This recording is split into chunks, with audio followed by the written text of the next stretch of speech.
Assalamualaikum warahmatullahi wabarakatuh. Perkenalkan, nama saya Salsabila Zahra Aulia dengan NIM 220374, Program Studi Manajemen Fakultas Ekonomi dan Bisnis. Saya dari kelas RA1. Di sini saya ingin membuat video presentasi untuk tugas UTS dengan mata kuliah teori ekonomi. Materi pertama itu teori ekonomi dan ruang lingkupnya. Ekonomi adalah ilmu yang mempelajari perilaku individu dan masyarakat dalam menentukan alokasi sumber daya yang langka dalam upaya memenuhi dan meningkatkan kualitas hidupnya. Teori ekonomi merupakan kerangka konsep yang berasal dari beberapa data nyata yang disusun, diolah, serta diuji coba sehingga membentuk asumsi yang bersifat umum. Teori ekonomi dapat dibagi menjadi dua, yaitu ekonomi makro dan ekonomi mikro. Ekonomi makro itu mempelajari mekanisme kerja perekonomian secara keseluruhan, meliputi fenomena ekonomi yang luas seperti tingkat pengangguran, tingkat pertumbuhan ekonomi, inflasi, pendapatan nasional, dan tingkat harga. Sedangkan ekonomi mikro itu mempelajari kegiatan ekonomi dari produsen dan konsumen dalam penentuan kuantitas, harga, dan alokasi sumber daya.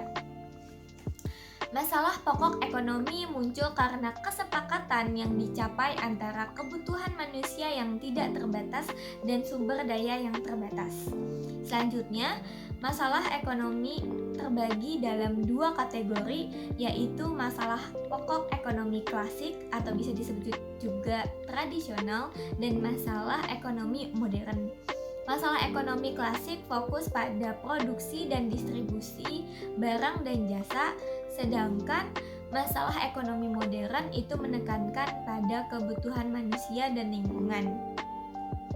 Selanjutnya, beberapa teori ekonomi yang terkenal antara lain teori pertumbuhan ekonomi yang dapat menjelaskan bagaimana kondisi perekonomian suatu wilayah mengalami peningkatan. Selanjutnya, teori pertumbuhan ekonomi dibagi menjadi 4 macam, yaitu klasik, neoklasik, historis, dan modern. Teori ekonomi klasik fokus pada jumlah penduduk, sedangkan teori ekonomi neoklasik fokus pada faktor produksi.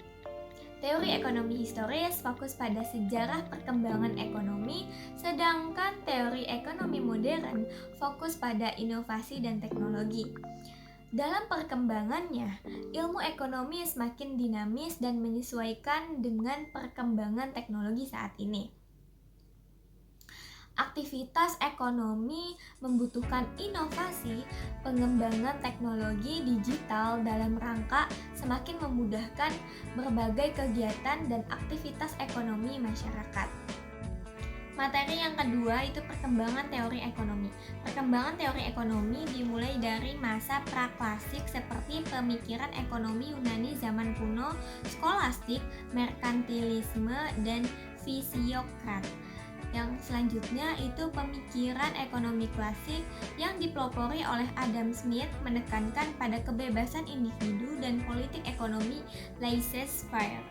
Selanjutnya, pemikiran kapitalisme muncul sebagai sistem ekonomi yang didasarkan pada pengembangan hak milik pribadi dan pemeliharaannya, serta kebebasan individu. Pemikiran ekonomi terus berkembang hingga saat ini melalui kontribusi tokoh-tokoh seperti Ibnu Khaldun, Francois Quesnay, Karl Menger, hingga teori ekonomi makro New Keynesian. Teori ekonomi mikro membahas tentang teori harga, produksi, dan pasar, sementara teori ekonomi makro membahas tentang kebijakan fiskal moneter dan hubungan antara perekonomian dengan faktor-faktor lain seperti politik, sosial, dan lingkungan. Selanjutnya, perkembangan teori ekonomi juga dipengaruhi oleh situasi dan kondisi perekonomian lokal, regional, maupun global. Dengan demikian, perkembangan teori ekonomi mencakup berbagai konsep dan pandangan yang terus berkembang seiring perkembangan zaman, dari masa praklasik hingga teori ekonomi modern. Selanjutnya, materi yang ketiga itu ada elastisitas permintaan dan penawaran. Elastisitas permintaan adalah ukuran perubahan jumlah permintaan barang sebagai akibat perubahan harga. Sedangkan elastisitas penawaran adalah perubahan angka yang menunjukkan berapa persen perubahan jumlah barang dan jasa yang ditawarkan apabila harga barang berubah. Terdapat 5 jenis koefisien elastisitas harga pada permintaan, yaitu elastis, inelastis, elastis uniter, elastis sempurna, dan inelastis sempurna. Sementara itu, terdapat 5 jenis koefisien elastisitas harga pada penawaran, yaitu elastis, inelastis, elastis uniter, elastis sempurna, dan inelastis sempurna. Selanjutnya itu ada faktor-faktor yang mempengaruhi elastisitas permintaan dan penawaran, antara lain ketersediaan barang substitusi, preferensi konsumen, pendapatan, dan ketersediaan barang atau layanan alternatif.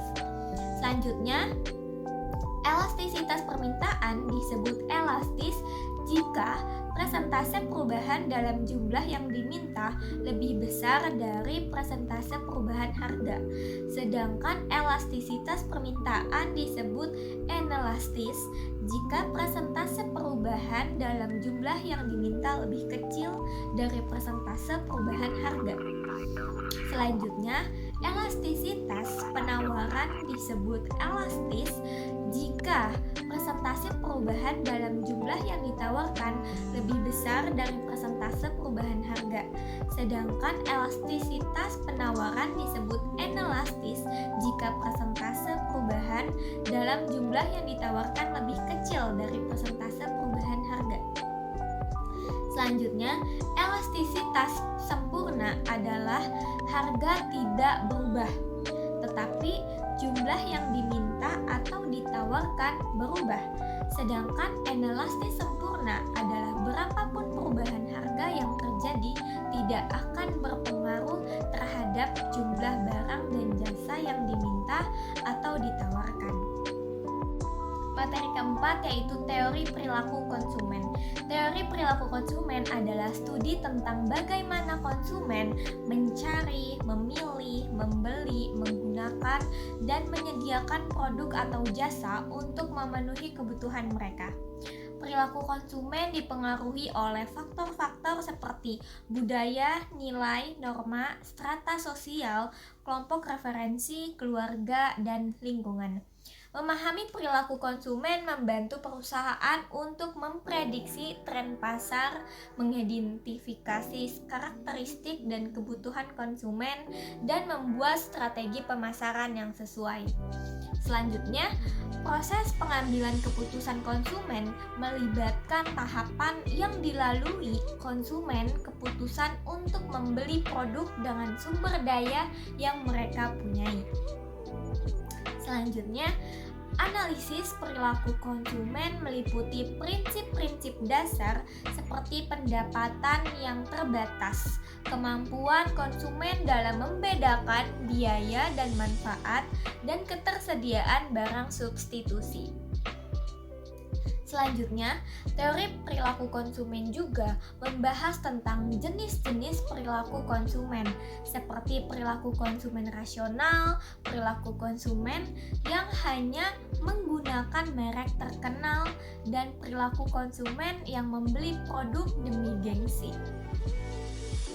Selanjutnya, studi perilaku konsumen juga membahas tentang pengaruh iklan terhadap perilaku konsumen dan bagaimana perusahaan dapat menggunakan riset pasar untuk menentukan jenis iklan yang paling cocok untuk mempromosikan produk mereka.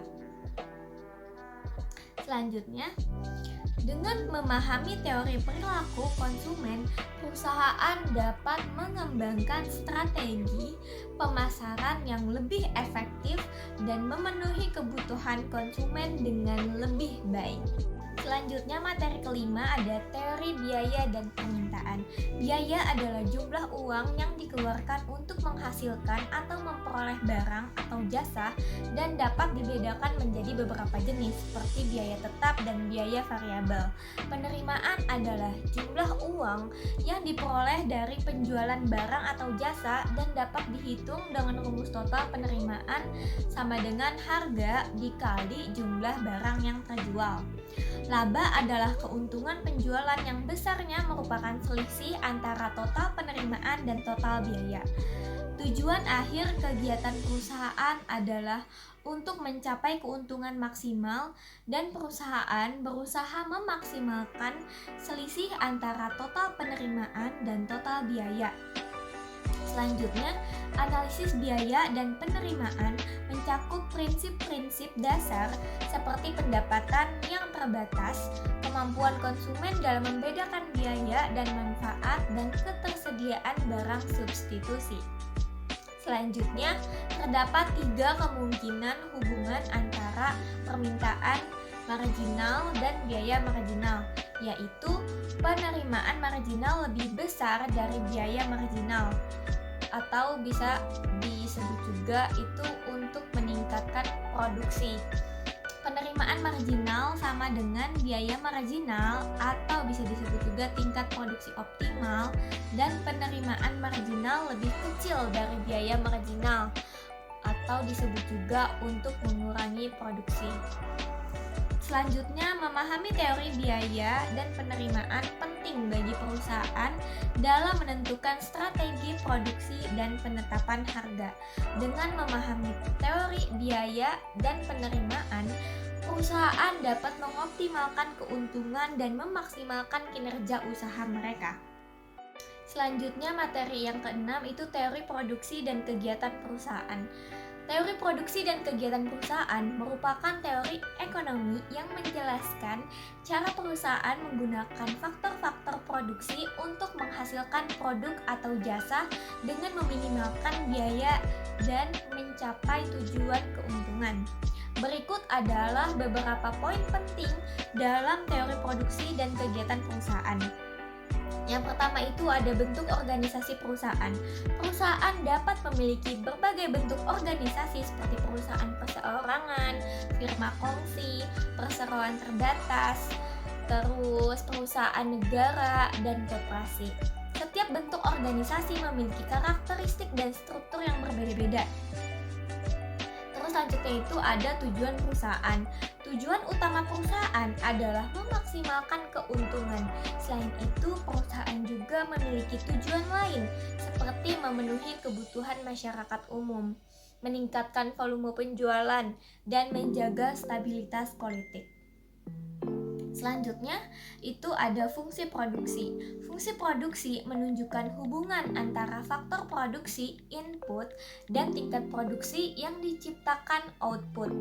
Faktor produksi meliputi modal, tenaga kerja, kekayaan alam atau bahan baku, dan teknologi. Selanjutnya, ada jangka waktu analisis. Analisis produksi dapat dilakukan dalam jangka pendek dan jangka panjang. Pada jangka pendek, sebagian faktor produksi dianggap tetap, sementara jangka panjang, semua faktor produksi dianggap variabel. Selanjutnya, biaya produksi minimum. Produsen mempertimbangkan besarnya biaya untuk faktor produksi tambahan atau biaya marginal dan tambahan hasil penjualan yang disebabkan oleh tambahan faktor produksi untuk meminimalkan biaya produksi dalam mencapai tingkat produksi tertentu. Selanjutnya, dengan memahami teori produksi dan kegiatan perusahaan, produsen dapat mengoptimalkan proses produksi, meminimalkan biaya, dan mencapai tujuan keuntungan secara maksimal. Kesimpulannya, teori ekonomi mencakup studi tentang bagaimana masyarakat mengalokasikan sumber daya terbatas untuk memenuhi kebutuhan tak terbatas. Dua pendekatan utama dalam teori ekonomi adalah mikroekonomi yang fokus pada perilaku individu dan perusahaan, serta makroekonomi yang memeriksa ekonomi secara keseluruhan. Ruang lingkup teori ekonomi mencakup analisis produksi, distribusi, dan konsumsi barang dan jasa serta faktor-faktor yang mempengaruhi pertumbuhan ekonomi, inflasi, dan pengangguran. Selanjutnya, teori ekonomi memberikan landasan bagi kebijakan ekonomi dan membantu memahami dinamika kompleks dalam sistem ekonomi global. Ruang lingkup mikroekonomi mencakup beberapa aspek seperti interaksi di pasar barang, terus perilaku penjual dan konsumen, terus interaksi di pasar faktor, terus produksi, teori nilai guna. Sementara itu, ruang lingkup ekonomi makro mencakup aspek-aspek seperti keseluruhan perekonomian, seperti inflasi, terus kemiskinan dan neraca, kebijakan pemerintah dan perusahaan, terus dampak ekonomi terhadap masyarakat, perusahaan, dan pasarnya. Selanjutnya, teori ekonomi menjelaskan bagaimana individu, kelompok, dan masyarakat membuat keputusan dalam konteks ekonomi, mencakup pilihan yang dibuat oleh faktor-faktor ekonomi seperti keuntungan, biaya, dan kesempatan. Dalam konteks global, teori ekonomi membantu kita memahami bagaimana perubahan ekonomi mempengaruhi kehidupan di berbagai negara dan berdampak pada pertumbuhan ekonomi yang berkelanjutan. Sekian dari video presentasi saya kali ini, kurang lebihnya